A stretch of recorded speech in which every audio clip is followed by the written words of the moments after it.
Assalamualaikum warahmatullahi wabarakatuh. Perkenalkan, nama saya Intan Oktantri dengan NPM 2408260122. Saya berasal dari kelas B dan saya akan membuat video penjelasan mind map pada blok kardiologi dengan judul Acute Coronary Syndrome. Baik, kita akan masuk ke definisi terlebih dahulu.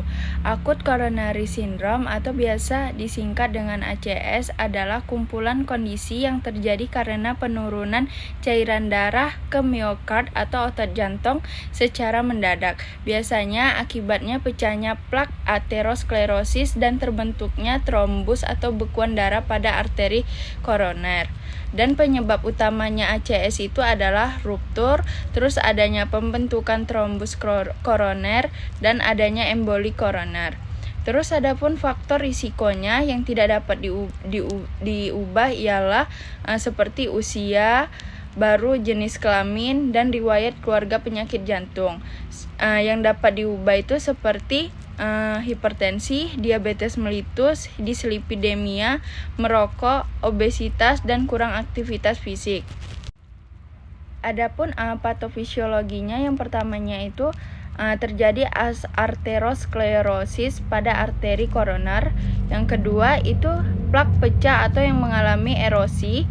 Yang ketiga terbentuk bekuan darah atau trombus yang menyumbat pembuluh darah. Terus ada aliran darah ke miokard berkurang atau terhenti secara mendadak. Terus ada otot jantung yang mengalami iskemia atau kekurangan oksigen. Terus ada jika berlangsung lama terjadi nekrosis atau kematian sel otot jantung sehingga timbul infark miokard. Adapun manifestasi klinisnya, gejala khas yang meliputinya yaitu seperti nyeri dada seperti ditekan atau tertimpa beban. Terus ada nyeri yang menjalar ke lengan kiri, bahu, leher rahang atau punggung. Terus terdapat sesak napas, mual dan muntah serta keringat dingin dan lemas atau pingsan.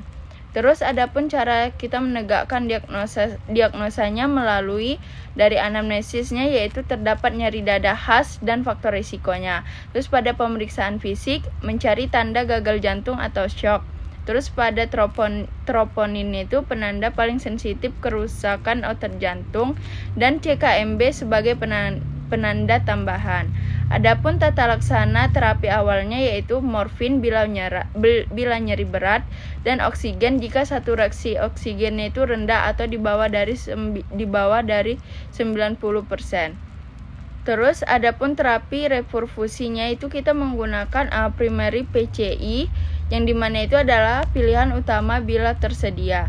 Terus adapun komplikasinya yang pertama itu ada aritmia, yang kedua ada gagal jantung, terus ada shock kardiogenik, ada ruptur miokard dan kematian mendadak.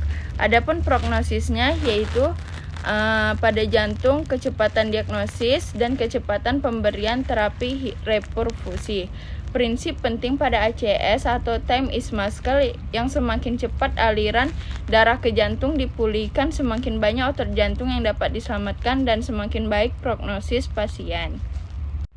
Baik, sekian video presentasi saya yang berjudul Acute Coronary Syndrome. Saya akhiri dengan Assalamualaikum warahmatullahi wabarakatuh. Referensinya di bawah.